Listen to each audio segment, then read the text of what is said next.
Significance क्या होगा मतलब हाँ, जो मैं बता रहा था शनि चंद्र विपरीत अवस्था के बारे में, तो उसमें उस दिन जो प्राकृतिक रूप से जो होता है, जो हम पिछले सत्र में, मतलब पिछले कार्यक्रम में, इस कार्यक्रम में नहीं, पिछले कार्यक्रम में जो पिछले महीने हुआ था उसमें जो लोग थे उनको पता होगा, याद होगा कि कैल्शियम फोर्स और सिलिका फोर्स के बारे में हमने बात किया था। एक जो जमीन के नीचे से जड़ों में पोषण को देती है, पौधे की विकास होता है, वानस्पतिक वृद्धि होती है। और दूसरा जो आकाश से विपरीत दिशा से ऊपर से नीचे की तरफ फोर्स होता है, जो सिलिका फोर्स होता है, जिसके का जो कैल्शियम फोर्स होता है वो चंद्र के प्रभाव से होता है, और जो सिलिका फोर्स होता है वो शनि के प्रभाव से होता है। इतना ही मैं बताऊंगा यहाँ पे। उसके कारण जो है पौधा जो है वानस्पतिक वृद्धि से ये क्या बोलते हैं, प्रजननिक वृद्धि में जाता है। मतलब फूल फल आने शुरू, फूल फल ऐसे। तो इसका जो बैलेंस है वो जब शनि और चंद्र विपरीत अवस्था में होता है पृथ्वी के, तो वो एक बैलेंस स्टेट में होता है। उस समय अगर आप वेबसाइट में जाएंगे मेरे, तो उसमें जो फार्म एंड गार्डन इनपुट वाला जो सेक्शन है प्रोडक्ट्स का, उसमें आपको 502 507 BD 502 507 का एक वो मिलेगा, सॉरी, दिव्य शक्ति का एक प्रोडक्ट मिलेगा, दिव्य शक्ति 500 501 उसमें लिखा होगा। दिव्य शक्ति आप नोट कर सकते हैं, उसको आप देखिए। उसका प्रयोग किया जाता है। लेकिन वो प्रयोग करने का एक अवस्था होता है, फसल की एक अवस्था होती है, उस समय किया जाता है, ऐसा नहीं कि कभी भी करना है। वो इस समय शनि चंद्र के जो अवस्था होती है उस समय किया जाता है। उसका टाइमिंग जैसे अगर हम यहाँ पे बात करें, तो हम इसको ये एक मिनट, इसको जो है हम शेयर करते हैं तो यहाँ पे आप देख सकेंगे। हमने ये आ गया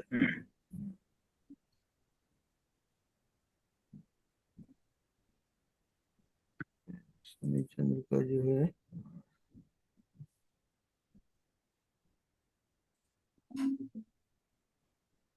हाँ, यहाँ पे है, इसको हम शेयर करते हैं। तो यहाँ पे आप देखिए कि जो मून अपोजिट सैटर्न यहाँ पे 29 तारीख को, जो मैं कह रहा था, 14:34 दोपहर 2:34 पर है। तो दोपहर 2:34 पे है। उसके पहले का सूर्योदय और उसके बाद का सूर्यास्त। अगर ये रात के 2:34 होते, तो उसके पहले का सूर्यास्त और उसके बाद का सूर्योदय इस तरीके से है। उस जो 501 मैंने बताया, वो दो औषधि होती है। 500 जो है वो सूर्यास्त के पहले उपयोग करना होता है, जमीन पर करना होता है, जमीन पर उसका उपयोग होता है। और 501 जो है वो सूर्योदय के बाद उपयोग करना होता है। और वो पौधे के ऊपर छिड़काव नहीं होता है, वो स्प्रे करना होता है, छिड़काव करना होता है। लेकिन वो उसको पौधे के ऊपर नहीं करते हैं, आकाश में करते हैं। पौधे के ऊपर आकाश में किया जाता है, फसल के ऊपर। जैसे दूसरे औषधि आप करते हैं, फसल पे छिड़काव करते हैं, तो फसल पर छिड़काव नहीं करना है, फसल के ऊपर आकाश में करना है, आकाश की तरफ करना होता है। वो औषधि के बारे में हम उसके डिटेल में नहीं जाएंगे। तो उससे क्या होता है कि जो सूर्योदय के बाद किया जाता है, उससे जो सिलिका फोर्स है वो वो बढ़ता है, वो फोर्स बढ़ता है। और उसका जो फायदा होता है वो मिलता है। क्या फायदा मिलता है वो आप वेबसाइट में जाएंगे, प्रोडक्ट में जाएंगे, प्रोडक्ट डिटेल में आपको सारी जानकारी मिल जाएगी। और जो सूर्यास्त के पहले उपयोग किया जाता है वो मिट्टी में किया जाता है। किस प्रकार किया जाता है उसकी भी व्याख्या हम यहाँ पे नहीं करेंगे। उसको जब हम करते हैं तो वो मिट्टी में जो क्षमता है, जो कैल्शियम फोर्स है, उसको बढ़ाता है। और उससे जो है पौधे को फायदा होता है। क्या फायदा होता है विस्तार में आप प्रोडक्ट के डिटेल में जाएंगे, उसके बाद और भी कोई प्रश्न रहेगा तो वो अलग से आप पूछ सकते हैं। तो ये बैलेंसिंग करने के लिए उस ये जो अवस्था है, इस अवस्था में जब दोनों ग्रहों का जो फोर्सेस है, जो शक्ति है, वो बैलेंस अवस्था में, तो उसका अधिक से अधिक उपयोग लेने के लिए वो औषधि का प्रयोग किया जाता है। और वो औषधि का प्रयोग करने का समय, दिन ये होता है, समय भी मैंने बताया। लेकिन फसल की एक अवस्था भी मुख्य है। वो एक एक फसल जो अगर हम साधारणतः ले कि 3-4 महीने का है, तो उसमें 3 महीने की फसल है तो 2 बार उपयोग होता है, हो पाता है। और 3-4 महीने का फसल है तो 3 बार तक उपयोग हो पाता है, उससे ज्यादा नहीं हो पाता। अगर ये 6 महीने का फसल है तो ऐसा नहीं कि 5 बार उपयोग होगा, तब भी 3 बार ही उपयोग होगा, ऐसा है। और जो उससे कम की फसल होती है, 2 महीने की फसल है, तो उसमें एक ही बार उपयोग होता है, एक ही बार उपयोग किया जा सकता है, करना चाहिए। ऐसे तो आप कितनी बार भी करें वो आपके ऊपर है, लेकिन उसका जो नियम है, उसका जो प्रभाव है, उसका जो उपयोगिता है, वो मैंने बताया। और उसके ऊपर हम अलग से बात कर सकते हैं, यहाँ पे नहीं। तो ये शनि चंद्र का महत्व है। राहु केतु के बारे में हमने पहले ही बताया, बाकी सभी है। तो ये कैलेंडर है जो वायुडायनेमिक कैलेंडर है, इसमें सब कुछ राशि के अनुसार है, नक्षत्र का यहाँ पे कहीं पे कोई उल्लेख नहीं है। तो इस कैलेंडर को मैंने इसलिए खोला है कि यहाँ पे अगर आप देखिए तो आज 25 तारीख है। 25 तारीख, कल से जो है ये सुबह 11 बज के 1 मिनट यहाँ पे दिखा रहे हैं, लेकिन आपके स्थान के अनुसार आप देखिए कि चंद्र कर्क राशि में आपके पास ऐप है, तो ऐप में आप देखिए कि 24 तारीख में आपके स्थान पर चंद्र कर्क राशि में कितने बजे प्रवेश किया, तो वो समय आपके लिए कारगर होगा। यहाँ पे 11 बज के 1 मिनट दिया हुआ है, वो कारगर नहीं होगा। अगर हम पुणे की बात करें तो मैं यहाँ के हिसाब से अगर इसको ऐप को देखता हूँ, तो मैं उसको ओपन करता हूँ।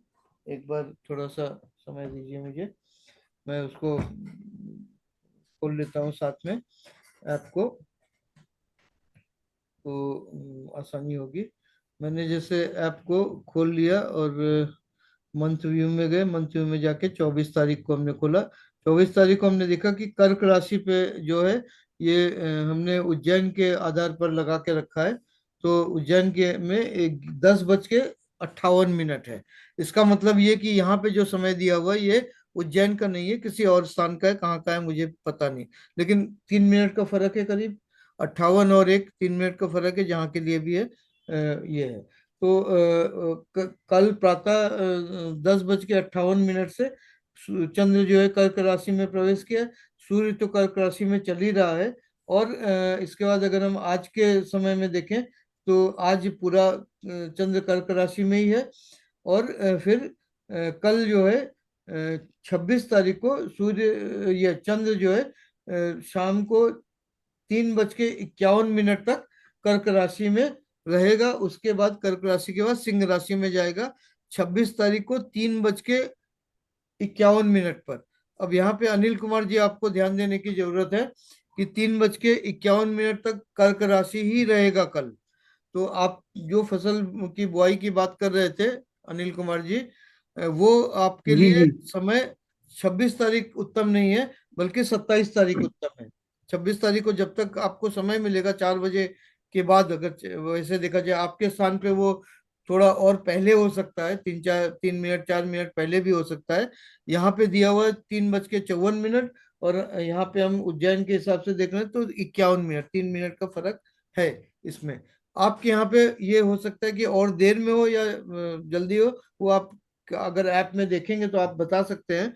यहाँ पे आपके ऐप में ये 26 तारीख को सिंह राशि में चंद्र कितने बजे प्रवेश कर रहा है। सभी अपने अपने स्थान का बता सकते हैं अनम्यूट करके, तो हमें पता चल जाएगा कि भाई कहाँ का कितना फर्क होता है। अब क्योंकि हम चर्चा कर रहे हैं, ठीक है। तो 3:51 है सर हमारा। 3:51 ही है आपका, हम्म। आपके यहाँ पे, ठीक है। तो ये आपका आपका अमरावती है, तो अमरावती के उत्तर में उज्जैन आसपास ही है। अगर बिल्कुल उत्तर में नहीं है तो ज्यादा फर्क नहीं है, सेकंड में कुछ फर्क हो सकता है। यहाँ पे 3:51 4 सेकंड दिखा रहे हैं, तो आपका कुछ ऐसा हो सकता है। तो आधा 1 मिनट का तीन फर्क बज के मतलब। इक्यावन मिनट 4 सेकंड ही है सर।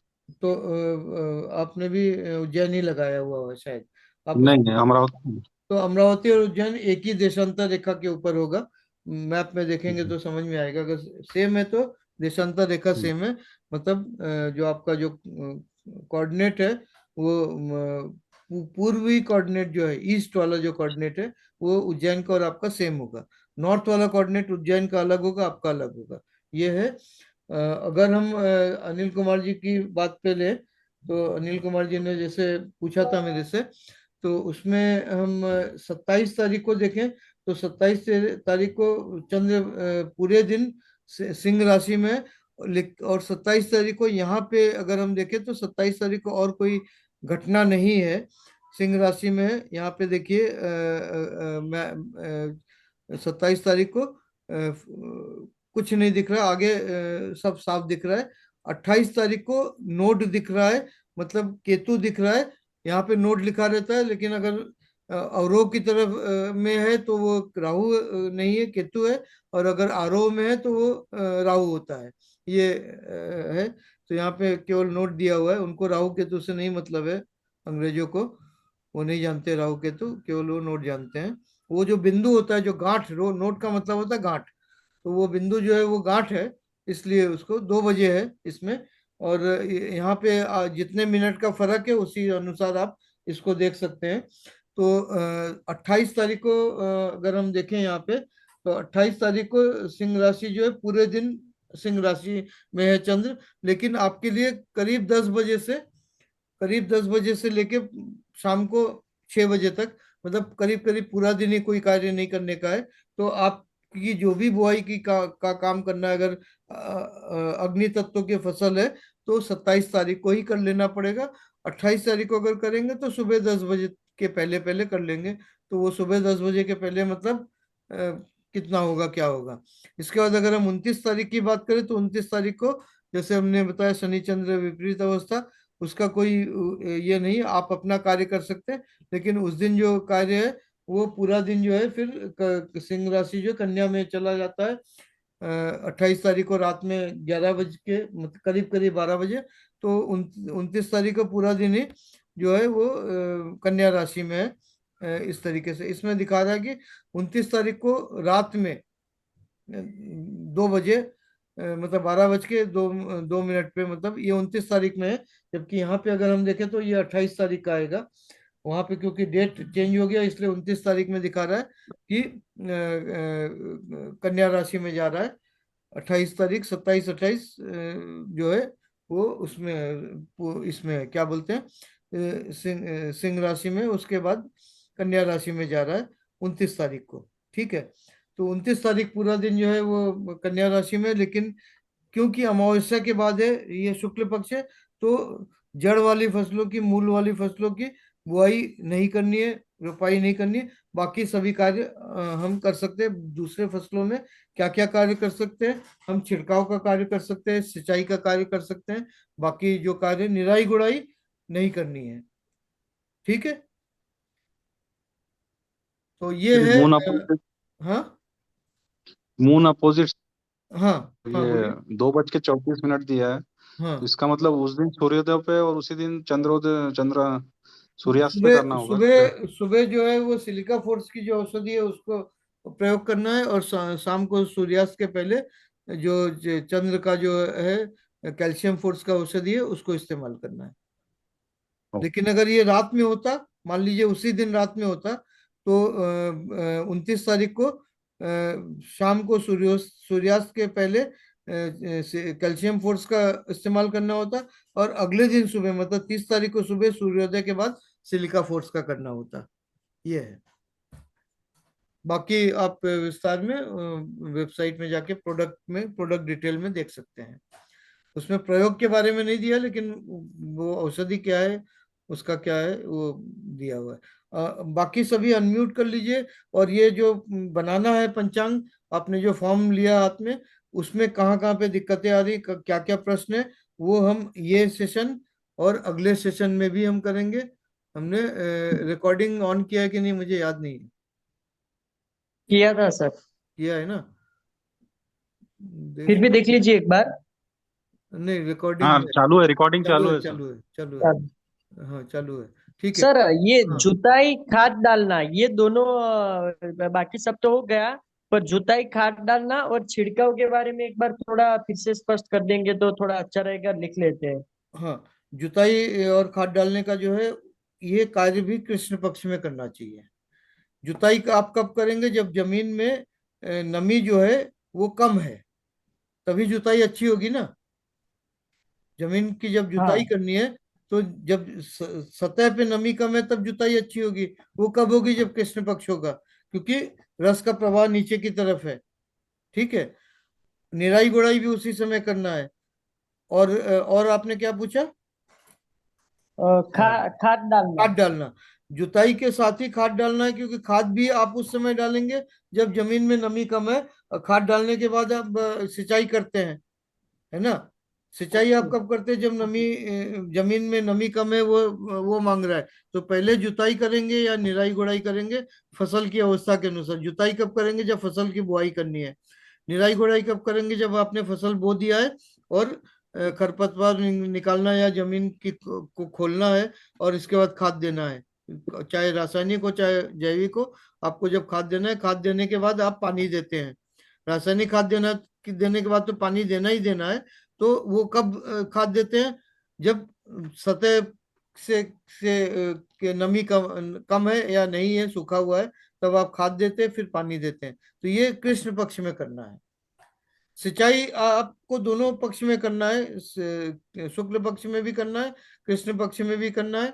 उसमें कौन से पक्ष में अमावस्या के पहले अगर करना है तो कितनी करना है, पूर्णिमा के पहले करना है तो कितनी करना है, अमावस्या के बाद करना है तो कितनी करना है, पूर्णिमा के बाद करना है तो वो हमने पीडीएफ में दिया हुआ है।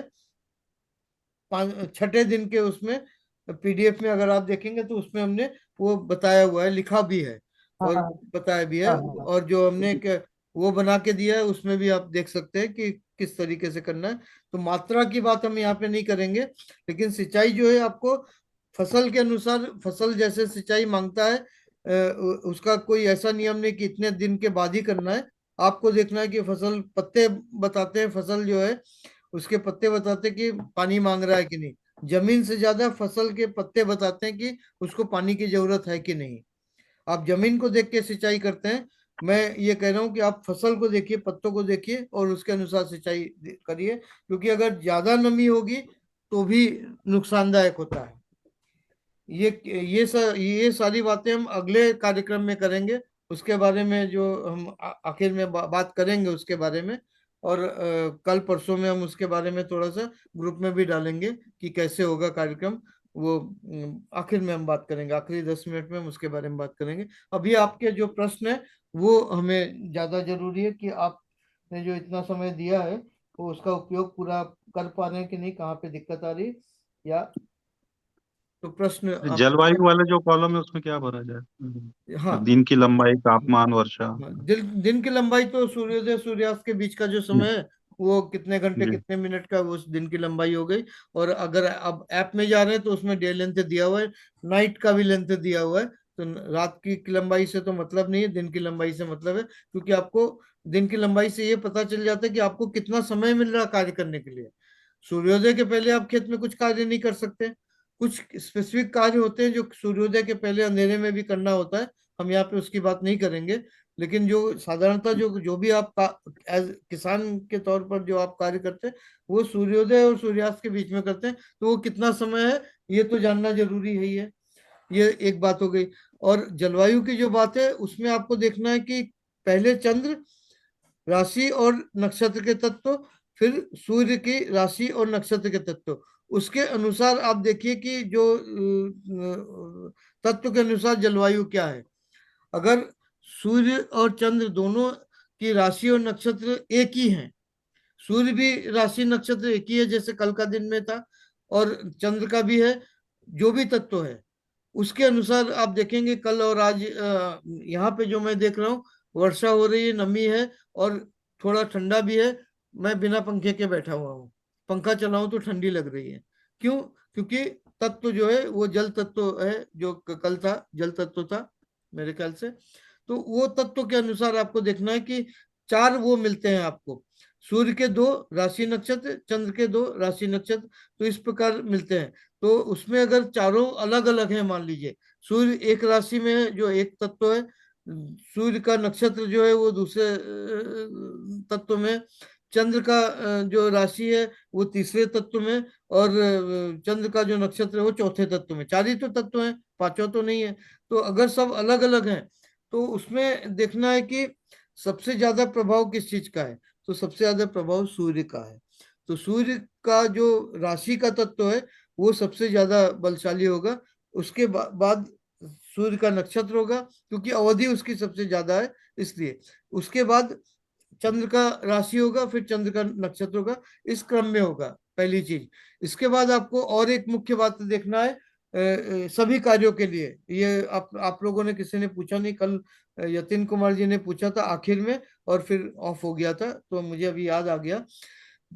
जो राशि है और नक्षत्र है, उनको आप उनकी जो अवधि है, सूर्य के लिए भी और चंद्र के लिए भी उनकी जो अवधि है, राशि में सूर्य एक माह रहता है, तो एक माह को जब हम 4 भाग में विभाजित करते हैं तो क्या होता है, 4 सप्ताह होता है। ठीक है, 4 सप्ताह जो है वो 4 सप्ताह के पहले, एक सप्ताह के पहले अमावस्या या पूर्णिमा आता है, तो उसके अगले सप्ताह के बाद में अमावस्या या पूर्णिमा आता है। ये नियम तो है ही है। ठीक है, तो उस तरीके से अगर माह को हम विभाजित करें तो 4 भाग हो रहा है। सूर्य जब प्रवेश कर रहा है तो उसके उसके अनुसार आप देखिए कि पहला मतलब जब मध्य में है सूर्य का जो राशि गोचर है 30 दिन का है, मान लीजिए एक एवरेज 30 दिन का है। 30 में 15 दिन में वो पूर्ण रूप से है, उसका राशि का प्रभाव जो पूर्ण रूप से। उसके पहले जब प्रवेश किया तब से बढ़ते बढ़ते वो पूर्ण पे आया, फिर कम होते होते उस राशि का प्रभाव समाप्त हो जाता है, अगली राशि का प्रभाव शुरू होता है, और धीरे धीरे 100% पे जाता है, फिर धीमे धीमे कम होकर शून्य पे आ जाता है। तो 2 भाग हो गए बीच में, अगर ले 0 से 100, 100 से 0। अब 0 से 100 जो है उसके बीच में 50 है। तो पहला जो सप्ताह है, अगर हम देखें पहला जो 7 दिन है, साधारणतः आप उस तरीके से लीजिए, पहला जो 7 दिन है उसमें चंद्र का ये राशि, उस राशि का प्रभाव जो है वो आधा है। ठीक है, फिर दूसरा जो सप्ताह है उसमें बढ़ते बढ़ते मध्य में पूर्ण है, मतलब आधे से ज्यादा है, पूर्ण है। फिर तीसरे सप्ताह के अंत तक वो आधा हो रहा है, फिर चौथा सप्ताह में आधे से कम होते होते शून्य हो रहा है। इसी प्रकार नक्षत्र में भी है, जितना भी अवधि है सूर्य का, ठीक है, 13-14 दिन का, उसको उसी तरीके से। कहने का मतलब मेरा ये है कि आपको ये देखना है कि जो कार्य आप कर रहे हैं, चाहे वो बुआई की हो, जुताई की हो, फसल के अनुसार, फसल के तत्व के अनुसार, आप ये देखिए कि आपको अगर जुताई कर रहे हैं तो पहले भाग में अगर कर रहे हैं तो सबसे अच्छा है। अगर बुआई कर रहे हैं तो मध्य भाग में अगर कर रहे हैं, जब जिस समय उसकी उसका प्रभाव सबसे सर्वाधिक है, मतलब दूसरे भाग और तीसरे भाग के अंदर कर रहे हैं तो सबसे अच्छा है। सूर्य की बात कर रहा हूँ, चाहे वो राशि का हो नक्षत्र का, क्योंकि उसकी अवधि ज्यादा है। इसके बाद उसी नियम को आप चंद्र में लीजिए, और चंद्र में जब आप लेंगे तो राशि के लिए वो करीब, अगर हम 2.5 दिन का या 2.25 दिन का अवधि माने, 2.5 दिन का अवधि माने, 2 दिन के लिए तो 24 घंटे के हिसाब से आप देखेंगे तो 12-12 घंटे करके होते हैं। ठीक है, लेकिन उसको अगर आप किस दिन शुरू हो रहा है, कितने बजे शुरू हो रहा है, जिस दिन समाप्त हो रहा है कितने बजे समाप्त हो रहा है, उसके अनुसार अगर आप घंटों में लें और उसको 4 भाग में ले लें, तो आपको ये देखना है कि जो कार्य आप कर रहे हैं वो दिन में किस समय पड़ रहा है, और दिन में जब पड़ रहा है तो वो किस भाग में पड़ रहा है। अगर मध्य भाग में पड़ रहा है दिन में, तो उस समय आप करें तो सबसे अच्छा है, क्योंकि आपके पास दिन का समय है, रात में तो आप नहीं कर सकते हैं। अगर मध्य भाग रात में पड़ रहा है तो आपको दिन में ही शुरू करना पड़ेगा। तो इसको थोड़ा सा आप और देख सकते हैं, और सबसे ज्यादा प्रभावित उस समय होगा जब वो मध्य भाग में होगा। इसी तरीके से नक्षत्र का है। नक्षत्र जो है चंद्र के लिए और कम समय है, तो उसमें आप देखिए कि नक्षत्र में प्रवेश किस समय हो रहा है और कब तक है। तो वो दिन में जितना समय मिल रहा है, जितना ज्यादा समय मिल रहा है, उसके अंदर आपको वो कार्य करना होगा। ये है। तो जो नक्षत्र के 4 पद होते हैं, मतलब राशि को भी 4 भाग में विभाजित करके ही देखना होगा।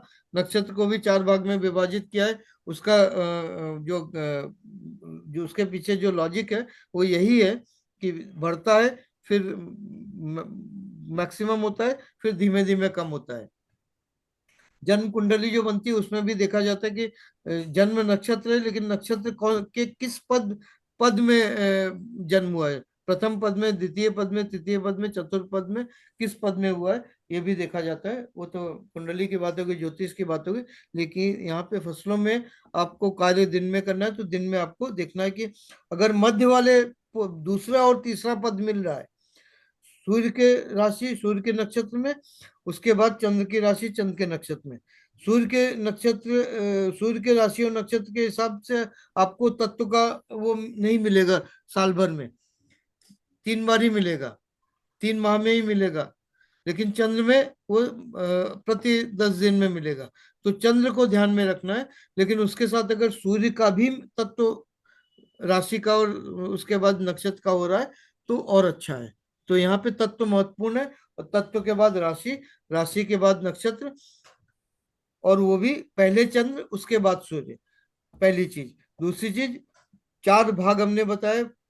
अमावस्या के बाद का पहला सप्ताह, दूसरा सप्ताह पूर्णिमा, फिर तीसरा सप्ताह, फिर चौथा सप्ताह, फिर अमावस्या। अमावस्या के बाद का जो पहला सप्ताह है उसमें वो वाली फसल बोनी है जिसको सहारे की जरूरत नहीं पड़ती, मतलब वेल वर्गीय नहीं, या कमजोर, जैसे मूंग है या मटर है ना, पालक है, मेथी है, धनिया है, इस तरह के फसल को नहीं बोना है, ये दूसरे सप्ताह में बोना है। और बाकी जितने भी बेल वाले हो, जो चाहे वो फूल हो, चाहे वो पत्ते हो, चाहे वो फल हो, लेकिन जो जड़ वाले मूल वाले फसल है उसको पूर्णिमा के बाद के सप्ताह में बोना है, भूमि राशि में। भूमि राशि को पहले देखना है, मतलब भूमि तत्व को देखना है राशि के लिए, फिर नक्षत्र के लिए। अगर नक्षत्र का नहीं मिलता है तो राशि के अनुसार। ठीक है। अब और कोई प्रश्न है? अनम्यूट कर लीजिए, पूछिए। चलिए, आर्द्रता वायु, इसमें क्या लिखना पड़ेगा? वर्षा।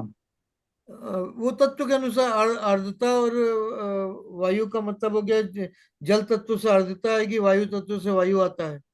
तो जो तत्वों का जो कॉम्बिनेशन है राशि और नक्षत्र में, चंद्र के अनुसार देखना, क्योंकि प्रतिदिन का आप देख रहे हैं, तो उसमें आपको उसके साथ साथ अगर पीछे बैकग्राउंड में सूर्य का भी उसी तरीके का राशि नक्षत्र का तत्व है तो अच्छी बात है। तो उसमें क्या होता है कि अग्नि और वायु शुष्क वातावरण देता है। ठीक है। अग्नि और ये क्या बोलते हैं, भूमि जो है वो भी शुष्क वातावरण देगा। भूमि और जल जो है शीतल वातावरण देगा। जल और वायु आर्द्र वातावरण देगा, है ना। जल और वायु तत्व अगर है तो आर्द्र वातावरण होगा। जल और अगर जल जो है वो राशि जल है और वायु नक्षत्र है, तो जल का प्रभाव ज्यादा होगा, ज्यादा समय तक होगा और ज्यादा स्ट्रांग होगा। ठीक है। तो आर्द्रता के साथ वायु होगा। लेकिन जल और भूमि है तो शीतल होगा। जल और भूमि है तो शीतल होगा। ठीक है। जल और ये है क्या बोलते हैं, अग्नि है तो उमस होगा। जल और अग्नि है तो उमस होगा। जल और भूमि है तो शीतल होगा। जल और वायु है तो आर्द्र वातावरण होगा। इस तरीके से है। इसको आप जो क्रम में आता है, अग्नि आता है, फिर भूमि आता है, फिर वायु आता है, फिर जल आता है, उस तरीके से रख के आप आपस में अगर उनका संबंध देखेंगे तो अग्नि और जल जो है उसको साथ में लेंगे तो उमस होगा। अग्नि और ये क्या बोलते हैं, भूमि होगा, अग्नि और भूमि होगा तो गर्म उष्ण वातावरण होगा, ठीक है, उष्ण होगा लेकिन शुष्क नहीं होगा, उष्णता रहेगी लेकिन बहुत गर्म नहीं होगा। अग्नि और वायु अगर है तो उष्ण और शुष्क होगा, वायु और भूमि है तो शीतल और शुष्क होगा, वायु और जल है तो आर्द्र होगा, भूमि और जल है तो शीतल और शीतल होगा, और ये होगा क्या बोलते हैं, वो होगा, क्या बोलते हैं, शीतल होगा, ठंडी हवा चलेगी, आर्द्रता नहीं होगा, भूमि और वायु अगर है तो इस तरीके से है।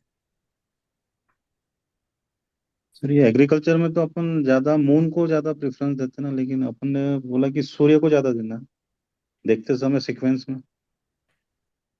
नहीं समझे क्या बोल रहे हैं? अपने जो कृषि कार्य के लिए अपने को चंद्र को ज्यादा प्रेफरेंस देना है कि सूर्य को? नहीं, देखिए भारतीय नियम के अनुसार जो है, ये जब हम इस विद्या को जब हम प्रयोग में लाते हैं तो चंद्र के अनुसार हम देखते हैं, उसके बाद सूर्य आता है, क्योंकि सूर्य की अवधि जो है वो सूर्य देर में बदलता है तो सूर्य की अवधि ज्यादा है। तो हम अगर अब जैसे पश्चिम में सनसाइन के ऊपर सब कुछ होता है, सनसाइन सूर्य की जो राशि है उन उसके अनुसार बात करते हैं। तो सूर्य तो एक राशि में एक महीने रहता है, ठीक है, लेकिन चंद्र जो है एक राशि में 2.5 दिन रहता है। चंद्र राशि के अनुसार जो है उसका प्रभाव ज्यादा सही पड़ता है और बदलता रहता है। वास्तविकता में प्रकृति में तो वही हो रहा है, हम माने किसको प्राथमिकता देते हैं वो हमारे ऊपर है, लेकिन अगर उसको हम समझ के बात करें तो चंद्र, क्योंकि जो जल्दी जल्दी बदल रहा है, आज है कल नहीं है, तो हम उसको उसका प्रभाव तो ज्यादा महत्वपूर्ण होगा ना। तो इसलिए चंद्र को प्राथमिकता देते हैं, केवल कृषि में नहीं सभी में। हमारी जो कुंडली बनती है वो चंद्र राशि के अनुसार बनती है। सूर्य किस राशि में है ये भी देखा जाता है, लेकिन हम जब जन्म राशि की बात करते हैं या लग्न राशि की बात करते हैं तो हम लग्न राशि का मतलब अलग है, जन्म राशि का मतलब अलग। जन्म राशि का मतलब है, हम थोड़ा सा ज्योतिष का बताते हैं, जन्म राशि का मतलब है जिस समय जन्म हुआ है उस समय चंद्र किस राशि में है, और लग्न राशि का मतलब है जिस समय जन्म हुआ उस समय क्षितिज में पूर्वी क्षितिज में किस राशि का उदय हो रहा है, और इसी तरीके से नक्षत्र का है। तो लग्न राशि और लग्न नक्षत्र वो है जो पूर्वी क्षितिज में उदय हो रहा है, वहां क्षितिज में जो राशि या नक्षत्र दिख रहा है वो लग्न के अनुसार है। और जिस जिस समय जन्म हुआ है उस समय चंद्र जिस राशि और नक्षत्र में, वो जन्म राशि और जन्म नक्षत्र है, ये है। आवाज चली गई। हाँ, क्या हो गया, कुछ कह रहे थे आप? आवाज नहीं आ रही थी, बोला अभी आ रही, अभी आ रही। नहीं, वो बीच बीच में थोड़ा नेटवर्क का वो रहेगा। तो और कोई प्रश्न है इस तरह के जो मैंने प्रश्न है सर आप? अपने को चंद्र के हाँ, हिसाब से चलना है और सूर्य अपने लिए एडिशनल ये कंफर्मेशन है। देखिए सूर्य के अनुसार ऋतु बदलता है, ठीक है, सूर्य के अनुसार ऋतु बदलता है, लेकिन ऋतु के अंदर मौसम जो बदलता है वो चंद्र के अनुसार बदलता है। जलवायु जो बदलता है वो चंद्र के अनुसार बदलता है। मौसम और जलवायु में भी कुछ अंतर है जो हमने पीछे उसमें बताया है। मौसम क्या है, जलवायु क्या है, वो हमने बताया। लेकिन मौसम और जलवायु जो है वो चंद्र के अनुसार बदलता है। चंद्र किस राशि तत्व क्या है, चंद्र का ये तत्व क्या है, क्या बोलते हैं, नक्षत्र तत्व क्या है, मतलब चंद्र जिस नक्षत्र में उसका तत्व क्या है, चंद्र जिस राशि में गोचर कर उसका तत्व क्या है। लेकिन उसी के साथ साथ सूर्य का राशि नक्षत्र तत्व भी इंपॉर्टेंट होता है, लेकिन सूर्य के कारण ऋतु बदलता है। ये हम सब जानते हैं, भूगोल में हम लोगों ने इसको बहुत अच्छी तरह से पढ़ा है। तो सूर्य का महत्व जो है वो ऋतु के लिए है, फसल के लिए। ऋतु के अनुसार हम फसल करते हैं ना। जो जो फसल शीत ऋतु में होना है उसको हम ग्रीष्म ऋतु में नहीं ले सकते हैं। अगर हम लेने का प्रयास करते हैं, बीज बोते हैं, पौधा पानी देते हैं, सब कुछ करते हैं, बढ़ भी जाता है, उसमें फूल नहीं आएगा। उसका कारण क्या है, क्योंकि बहुत सारे वनस्पति ऐसे होते हैं जिसमें फूल जो है दिन के अवधि के अनुसार होता है, जो लॉन्ग डे शॉर्ट डे होता है। जो शॉर्ट डे वाले वनस्पति हैं उसमें फूल और फल लॉन्ग डे में नहीं आएगा, जिसमें लॉन्ग डे वाले हैं उसमें शॉर्ट डे में नहीं आएगा, है ना। कुछ होते हैं जो डे न्यूट्रल होते हैं, उनको वर्ष में कभी भी किया जा सकता। लेकिन ये तो हो गया दिन की अवधि के अनुसार, लेकिन उसके साथ तापमान की भी बात होती है। अगर तापमान ठीक नहीं है, जो वातावरण में नमी है वो ठीक नहीं है, वो शुष्क है, तो ये सारे कारण बटन होते हैं। में ठीक है। तो इसलिए ऋतु सूर्य के अनुसार बदलता है, मौसम और जलवायु जो है वो चंद्र के प्रभाव से बदलता है, ऐसा समझ लीजिए। तो इसलिए चंद्र के अनुसार हमको चलना जरूरी है। उसका कारण ये है, ज्योतिष में भी यही कारण है। ठीक है।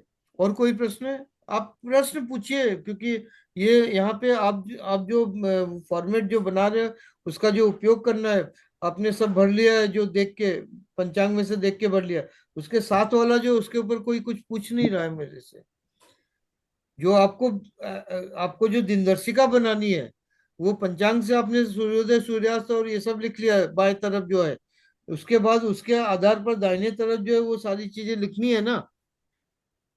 तो उसके ऊपर कोई प्रश्न नहीं पूछ रहा है मेरे से। ऊपर जुताई है, फिर ये है क्या बोलते हैं, बुआई, खाद डालना है, फिर बुआई, यतिन भाई ने थोड़ा बहुत पूछा है। इसके बाद फिर बुआई रोपाई है वगैरह वगैरह हमने बताया है, लेकिन उसको आप साथ साथ में भर रहे हैं। वहां पे भरते समय आप जैसे कल के दिन का भरेंगे, फिर परसों के दिन का, प्रतिदिन का आप भरेंगे, तो उसमें कहीं पे प्रश्न होगा तो वो पूछना जरूरी है ना।